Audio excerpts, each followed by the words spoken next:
Coming up in today's episode, we encounter a family gathering filled with tension and emotional turmoil. When a sister-in-law with strong opinions clashes with her husband's celebratory night out, chaos ensues. With accusations and hurtful words exchanged, a dramatic decision is made that leaves the entire family in an uproar. Was it a justified action or a step too far? Find out as we unravel the details and explore the question. Is someone in the wrong here?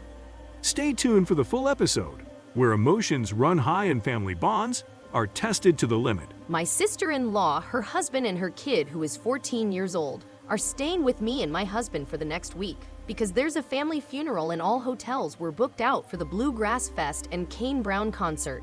We have a big farmhouse, so it's not a big deal, but sister-in-law is very opinionated. My sister-in-law and my husband have different fathers. Her dad died from liver failure 10 years ago, and his death date just passed by not too long ago.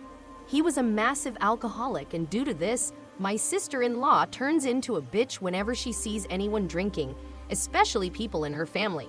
Well, my husband, who isn't a big drinker, went out with friends last night as kind of a last hoorah because we will be welcoming our first daughter into this world in about a month, and he just wanted to celebrate his becoming of a dad. I encouraged him to go.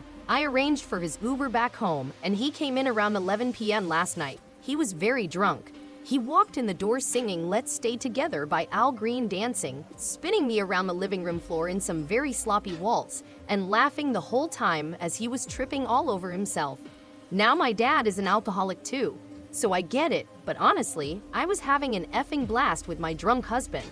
Sister-in-law comes into the room and just starts laying into my husband about him drinking, screaming about how he was going to turn out just like dad, etc., etc. At this point, my husband's mood is dead. He's crying. I lost it.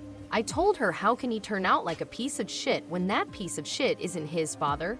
Get out of my house right now and don't ever come back.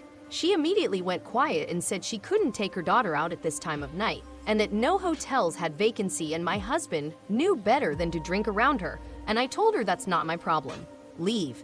The whole family is pissed at me and my husband right now for both him drinking in front of sister-in-law and me kicking them out at midnight. Am I the jerk? I never said her daughter or her husband had to leave.